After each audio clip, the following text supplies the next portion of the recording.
નમસ્કાર વિદ્યાર્થી મિત્રો, કૃષ્ણ કન્યા વિદ્યા સંકુલ અને વિવેકાનંદ વિનય મંદિરની યુટ્યુબ ચેનલમાં આપનું સ્વાગત છે. ફરી મળ્યા છીએ ત્યારે વિષય વાણિજ્ય વ્યવસ્થામાં ચેપ્ટર 3 આયોજન એટલે કે પ્લાનિંગ, કે જે આપણે આયોજન કરતા હતા અને આયોજનથી કોઈ પણ પ્રકારની વસ્તુની શરૂઆત કરતા હતા તેને ફરી વખત નેક્સ્ટ મુદ્દાથી સમજવાનો પ્રયત્ન કરીએ કે આયોજનની મર્યાદાઓ, કે આયોજન છે તેની મર્યાદાઓ શું હોય. તો કે આયોજન છે તે સર્વવ્યાપી છે. દરેક ક્ષેત્રની અંદર કોઈ પણ પ્રકારનું ક્ષેત્ર છે તેની અંદર કામ કરવું હોય તો તેના માટે શું જરૂરી છે, તો કે આયોજન. અને આયોજન છે તેના વગર કોઈ પણ પ્રકારનું કાર્ય ન કરી શકો, કારણ કે આયોજન મુખ્ય બાબત છે અને આયોજનથી કોઈ પણ પ્રકારનું કાર્ય છે તે તમે સંપૂર્ણ રીતે સંતોષી શકો છો, કારણ કે આયોજન વગર કોઈ પણ પ્રકારનું કાર્ય છે તે સારું કરી શકવાના નથી, કારણ કે તે કાર્યનું શ્રેષ્ઠતમ આપે છે અને એ કાર્ય સારું કરી આપે છે. કારણ કે ભવિષ્યની કોઈ પણ જરૂરિયાત તમારે સંતોષવી છે તો એ જરૂરિયાત સંતોષવા માટે પ્રથમથી તમારે શું કરવું પડશે, તો કે આયોજન કરવું પડશે. અને એ આયોજન કેવું હોય, તો કે લાંબા ગાળા માટે ઉપયોગમાં લઈ શકાય તેવું. દાખલા તરીકે કોઈ પણ પ્રકારની એક વ્યક્તિ છે તે મકાન બનાવવાનું પ્લાનિંગ કરશે કે ભવિષ્યની અંદર એ લાંબા સમય સુધી ટકી શકે એવું મકાન બનાવવું હોય તો શું કરવું પડે, તો કે તેને પાયાથી લઈ અને સારી એવી ચણતર કરી અને પછી જો એ મકાનને વ્યવસ્થિત રીતે બનાવવામાં આવે તો એ મકાન છે તે કેવું રહેશે, તો કે લાંબા સમય સુધી ટકી રહેશે.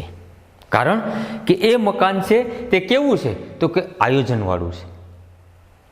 કારણ કે ટૂંકા ગાળા માટેની વસ્તુ નથી, તમે આયોજનથી બનાવ્યું છે ને એટલે તમે લાંબો સમય સુધી સાચવી શકશો, તેની અંદર વ્યવસ્થિત રીતે તમે કામગીરી કરી શકશો, કારણ કે તમે ભવિષ્યના પ્લાનિંગથી એ બનાવેલું છે. અને આયોજન છે તે મુખ્ય બાબત છે, કારણ કે આયોજનથી જ કોઈ પણ પ્રકારના ક્ષેત્રની અંદર તમે સારું કાર્ય કરી શકો. અને આ સારું કાર્ય એવી રીતે થઈ શકે કે જ્યારે કોઈ પણ પ્રકારની વસ્તુ છે તે કાર્ય છે તે શ્રેષ્ઠતમ કરી આપે છે. અને આયોજનથી શ્રેષ્ઠ કાર્ય કરવું છે તો તમારે કોઈ પણ પ્રકારની બાબતોનું આયોજન છે તે કેવું હોવું જોઈએ, તો કે સારું. જો સારું આયોજન કરેલું હશે તો જ તમે સફળતા તેમાં પ્રાપ્ત કરી શકશો, કારણ આયોજન વગરની કોઈ પણ પ્રકારની બાબત છે તે શક્ય નથી. અને આયોજનની અમુક પ્રકારની મર્યાદાઓ પણ છે કે જેને કારણે તમે કોઈ પણ પ્રકારનું આયોજન કરશો તો આયોજનની અંદર અમુક પ્રકારની મર્યાદાઓ સમાયેલી છે કે જેનાથી અમુક પ્રકારની બાબત છે તે એવી રીતે સાબિત થશે કે જે અમુક પ્રકારના જે ટીકાકારો છે તેણે શું કીધું છે કે ભાવિની અનિશ્ચિતતાઓ હોય. ભાવિની અનિશ્ચિતતા મતલબ કે વાત આપણે અહીંયા વેપાર વાણિજ્યની કરીએ છીએ, પરંતુ જે ટીકાકારો છે તે એવું કહે છે કે ભાવિની અનિશ્ચિતતા. ભાવિની અનિશ્ચિતતા ક્યારે હોય કે ભવિષ્યનું પ્લાનિંગ અત્યારથી તમે કરશો તો ક્યારેક કોઈ પણ પ્લાનિંગ છે તે અસફળ પણ થતું હોય, પણ મહદ અંશે જ આવી બાબતો બનતી હોય છે. કારણ કે વેપાર અને વાણિજ્યની અંદર કોઈ પણ પ્રકારનો પ્લાનિંગ એટલે કે જે આયોજન છે તે આયોજન વગરનું જો કોઈ પણ પ્રકારનું કાર્ય કરવામાં આવશે તો 100% તેની અંદર શું કરવામાં આવશે, નિષ્ફળતા જ પ્રાપ્ત કરવામાં આવશે. કારણ કે કોઈ પણ પ્રકારના પ્લાન વગરનો કાર્ય છે તે તમે સફળ કરી શકવાના નથી. એટલે અમુક પ્રકારના ટીકાકારો એવું કહે છે કે ભવિષ્યનો પ્લાન છે તે અત્યારથી ન આપી શકાય, પરંતુ આયોજન સર્વવ્યાપી આયોજન એક મુખ્ય બાબત છે. અને જેના કારણે તમે તમારું જે ભવિષ્યનું કોઈ પણ પ્રકારનો પ્લાનિંગ છે તે બનાવી શકો. અને ભવિષ્યનું પ્લાનિંગ ત્યારે જ થઈ શકે કે જ્યારે તમારી પાસે કોઈ પણ પ્રકારની આયોજનની બાબત હોય કે તમે આયોજનથી એ કાર્ય કરી શકો. અને એ કાર્ય તમારું એવું થશે કે જે તમે ધારણા મુજબ તમે આયોજનની અંદર કોઈ પણ પ્રકારની કામગીરી છે તેને શક્ય કરી શકશો. ત્યારે તેની અંદર નંબર 1 ભાવિની ભવિષ્યની અંદર તમારી કોઈ અનિશ્ચિતતા હોય છે, એટલે કે તમે કોઈ પણ પ્રકારનું કાર્ય કરવા જઈ રહ્યા છો તો ભવિષ્યની અંદર, ભાવિ મતલબ કે ભવિષ્યની અનિશ્ચિતતા, એટલે કે ભવિષ્યની અંદર કોઈ પણ પ્રકારનું કાર્ય છે તે અત્યારથી તમે નક્કી ન કરી શકતા હોય તેવા પ્રકારના કાર્યની અંદર આયોજન છે તે કેવું છે તો કે અનુકૂળ નથી. કે ભવિષ્યમાં કયા પ્રકારની પ્રક્રિયા કરવાની છે તેનું જો આયોજન નહીં હોય તો એ ભવિષ્યની અંદર તેની ભાવિની અનિશ્ચિતતા એટલે કે ભવિષ્યની અંદર કોઈ પણ પ્રકારની પ્રક્રિયા છે એના માટે અત્યારથી આયોજન ન કરી શકાય, અને એ આયોજન છે તે કેવું છે તો કે અનિશ્ચિત છે. દાખલા તરીકે તમારે ભવિષ્યની અંદર ટેકનોલોજીકલ સમય આવશે અને ત્યારે કેવા પ્રકારની વસ્તુઓનો ઉપયોગ થશે તેનું આયોજન અત્યારથી ન કરી શકાય, કારણ કે જેમ જેમ સમય બદલતો જાય છે તેમ તેની સાથે ટેકનિકલી સમય આવતો જાય છે, અને આ ટેકનિકલી સમયની અંદર શું થાય છે તો કે દરેક વસ્તુઓ છે તે આયોજન મુજબ હોય છે, પરંતુ તેની અંદર બદલાવ આવે છે. બદલાવ આવવો મતલબ કે જે વીજળી વગરની વસ્તુઓ છે તેનો ઉપયોગ અત્યાર સુધી કરતા હતા એ હવે વીજળી આવ્યા પછી તેનો ઉપયોગ નથી કરી શકતા, તો આ પ્લાનિંગ છે તે કેવું જાય તો કે સારું એવું સફળ થઈ શકતું નથી. કે અત્યારે આપણે વીજળીની સાથે કનેક્ટેડ છીએ તો વીજળીવાળી વસ્તુઓ છે તેનો આપણે ઉપયોગ કરી શકીએ, અને ભવિષ્યની અનિશ્ચિતતાઓ ત્યારે સાબિત થાય કે અત્યારે આપણે વીજળીથી ઉપયોગી થાય એવી વસ્તુઓનો ઉપયોગ કરીએ છીએ, પરંતુ જેમ સમય પસાર થશે અને ભવિષ્યની અંદર કઈ વસ્તુ એવી આવે કે જેનો ઉપયોગ કેવી રીતે થાય, તો આ થઈ ભવિષ્યની અનિશ્ચિતતા. કે ભવિષ્યની અંદર પણ કોઈ વસ્તુ ક્યારેક એવી પણ બને કે જેને અત્યારથી પ્લાનિંગથી ન ખરીદી શકાય કે ન તેનું આયોજન કરી શકાય. તો નંબર 1 થઈ ભાવિની અનિશ્ચિતતા. નંબર 2 ખર્ચાળ પદ્ધતિ. અત્યારથી જો ભવિષ્યનું તમે આયોજન કરશો તો એ પદ્ધતિ કેવી છે? ખર્ચાળ, કારણ કે તેમાં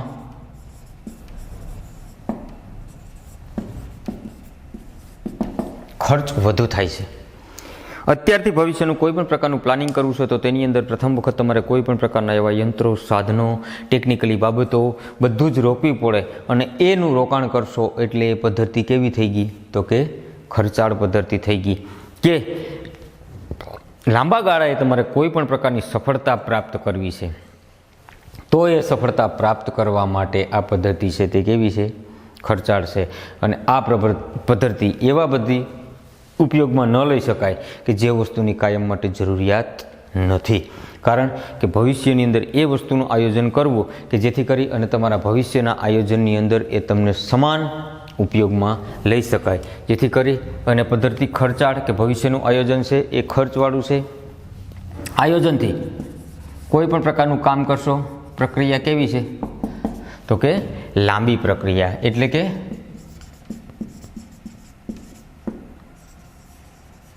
લાંબા સમય સુધી આયોજનની પ્રક્રિયા ચાલુ રહે. અને લાંબા સમય સુધી આયોજનની પ્રક્રિયા ચાલુ રહે એટલા માટે કોઈ પણ પ્રવૃત્તિ છે તેનો તમે એવી રીતે ઉપયોગ કરી શકો કે જેથી કરી અને આ પ્રવૃત્તિ છે તે કેવી છે તો કે લાંબા ગાળાની છે, અને લાંબા સમય સુધી એ પ્રક્રિયા કરી શકાય છે. કે જેને કારણે આ જે લાંબા ગાળાની પ્રવૃત્તિ છે એ લાંબા ગાળાની પ્રવૃત્તિની અંદર તમે કોઈ પણ પ્રકારનું ભવિષ્યનું આયોજન કરશો તો આયોજનની અંદર એ પ્રક્રિયા કેવી હશે તો કે લાંબી મતલબ કે ઘણી બધી લાંબી પ્રક્રિયાથી જ તમે એ ભવિષ્યનું આયોજન છે તે તૈયાર કરી શકો.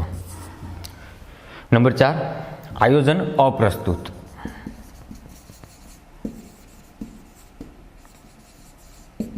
જ્યાં સુધી તમારું કાર્ય પૂર્ણ ન થાય ત્યાં સુધી તમે એને રજૂ કરી શકો નહીં, કારણ કે એ આયોજન છે તે અપ્રસ્તુત છે. અપ્રસ્તુત મતલબ કે તમે લાંબા ગાળા માટેનું પ્લાનિંગ કરો છો કે ભવિષ્યની અંદર આ પ્રકારેનું કાર્ય કરી શકાશે, અથવા તો ભવિષ્યમાં આવા પ્રકારેની પ્રવૃત્તિ છે તે થઈ શકશે, એટલે એ કાર્ય છે કેવું છે તો કે લાંબા ગાળાનું કાર્ય છે, અને લાંબા ગાળા સુધી આ પ્રવૃત્તિ છે તે કરી શકાય છે, કારણ એ આયોજન છે અપ્રસ્તુત. અપ્રસ્તુત મતલબ કે તાત્કાલિક એની કોઈ પણ પ્રકારની રજૂઆત કરી શકાય નહીં, અને એ રજૂ ત્યારે જ થઈ શકે જ્યારે એ લાંબા ગાળાએ તેનો ઉપયોગ થઈ શકશે ત્યારે. કારણ કે લાંબા ગાળાએ એ પ્રક્રિયા છે તે એવી ઉપયોગી સાબિત થશે કે જેને કારણે કોઈ પણ પ્રકારનું આયોજન છે એ આયોજન સારી રીતે કરશું તો જ એ સારું એવું કામ આપણને આપી શકશે. નંબર 5, પ્રક્રિયા કેવી? તો કે જડતા પ્રેરે છે.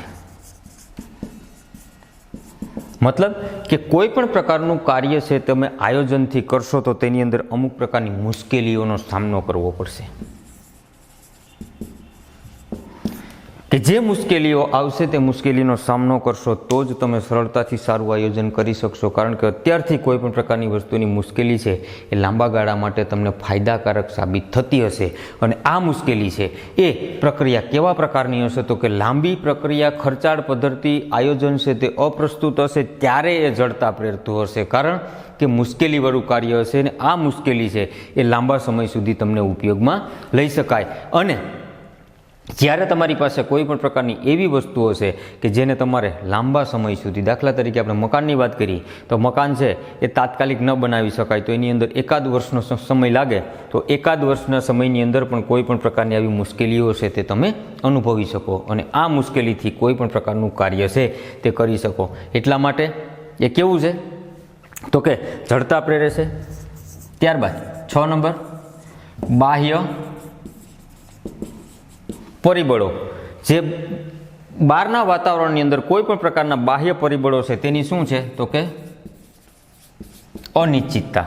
દાખલા તરીકે કોઈ પણ પ્રકારનું તમે આયોજન કર્યું છે તો આયોજનની અંદર બાહ્ય પરિબળો એટલે કે બહારના વાતાવરણની અંદર કોઈ પણ પ્રકારનું કાર્ય કરવું છે તે અનિશ્ચિતતા. અનિશ્ચિતતા એટલે કે સમય અનુસાર એ વસ્તુ છે તમારા સુધી ન પહોંચે, અથવા તો તમે સમય અનુસાર એ વસ્તુ સુધી ન પહોંચી શકો ત્યારે એ કેવું થાય? તો કે બાહ્ય પરિબળોની અનિશ્ચિતતા, કે બાહ્યના પરિબળો છે તે અનિશ્ચિતતાઓવાળા છે, જેથી કરી અને તમારું કાર્ય છે એ પણ ત્યારે તમારું સરળતાથી કાર્ય નહીં બની શકે. એટલે સમય આધારિત કોઈ પણ પ્રકારની બાબત છે તે એવી હશે કે જેને અમુક પ્રકારની કોઈ લાંબી પ્રક્રિયાઓ સાથે જોડતું રહેવું પડશે. નંબર 7ની અંદર છે અપૂરતી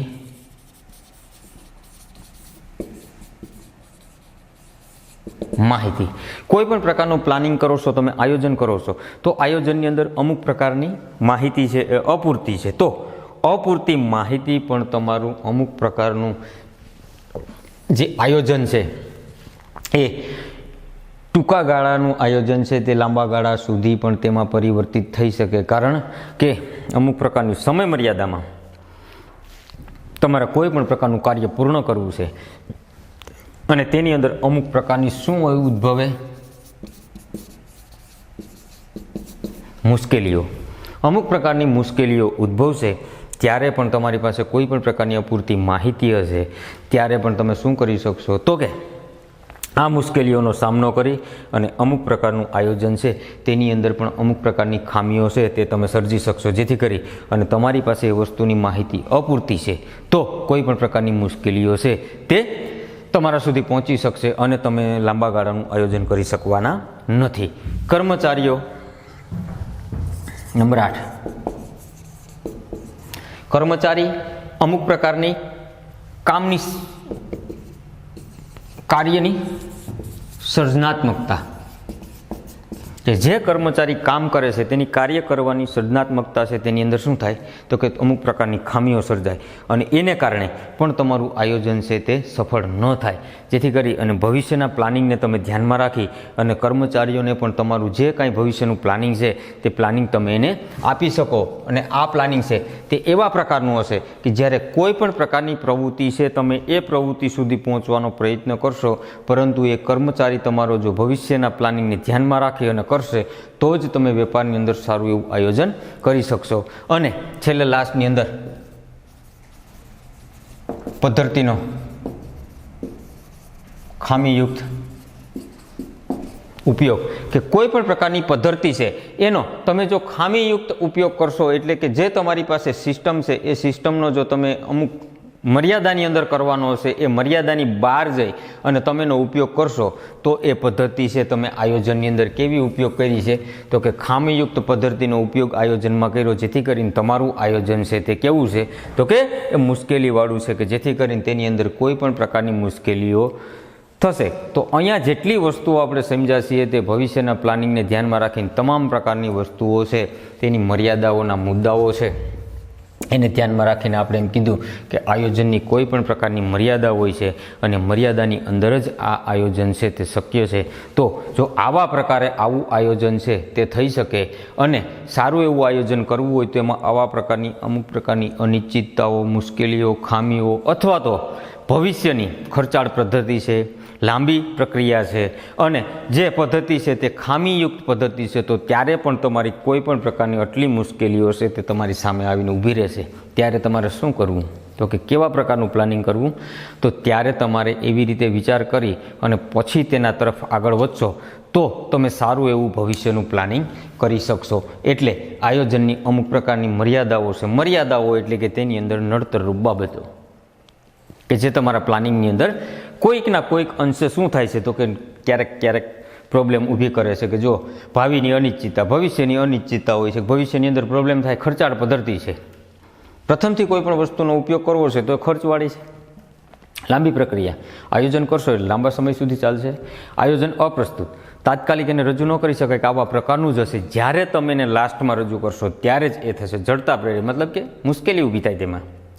બાહ્ય પરિબળોની અનિશ્ચિતતા, કે તમારે કોઈ પણ પ્રકારનું કામ કરવું છે અને ભવિષ્યનું પ્લાનિંગ છે, પરંતુ તમને બાહ્ય પરિબળ એટલે બહારનું વાતાવરણ, કે તમે આજે વિચારશો કે મારે આજે કામ કરી જ લેવું છે, પરંતુ બાહ્ય પરિબળ છે તે અનુકૂળ નહીં હોય તો એ કાર્ય તમે કરી શકવાના નથી. અપૂરતી માહિતી, તમારી પાસે અમુક પ્રકારની માહિતી છે તે અપૂરતી હશે, મુશ્કેલીવાળી હશે, તો પણ એ કાર્ય સરળતાથી નહીં થાય.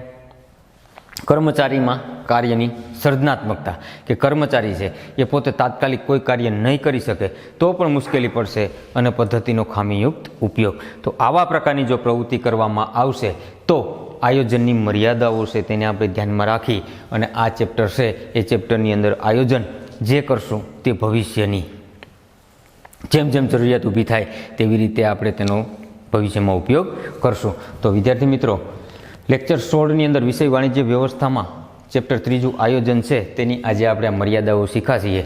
આ મર્યાદાઓ હોમવર્કના સ્વરૂપની અંદર, મતલબ કે જ્યારે તમારે કોઈ પણ પ્રકારનું હોમવર્ક કરવાનું થાય ત્યારે તમે આપણે અર્થ અને વ્યાખ્યાઓ તો સમજીએ છીએ, પરંતુ આયોજનની મર્યાદાઓના મુદ્દાઓ કે 1 થી 9 મુદ્દાઓ છે પાકા કરવા અને ફેરબુકની અંદર લખવા, કે જેથી કરી અને આ તમે ફરી વખત જ્યારે પણ પરીક્ષાની અંદર પૂછાય ત્યારે તમે એને યાદ રાખી શકો અને સરળતાથી તમે એને લખી શકો. તો હોમવર્ક પણ તમારું આ 1 થી 9 મુદ્દા છે એને પાકા કરવા, યાદ રાખવા અને તૈયાર કરી અને ફેરબુકની અંદર લખવા. તો બસ આ ચેપ્ટરની અંદર આયોજનની મર્યાદાઓ ફરી વખત પાછા મળશું ત્યારે નવી ચર્ચા કરશું. ધન્યવાદ. અસ્તુ.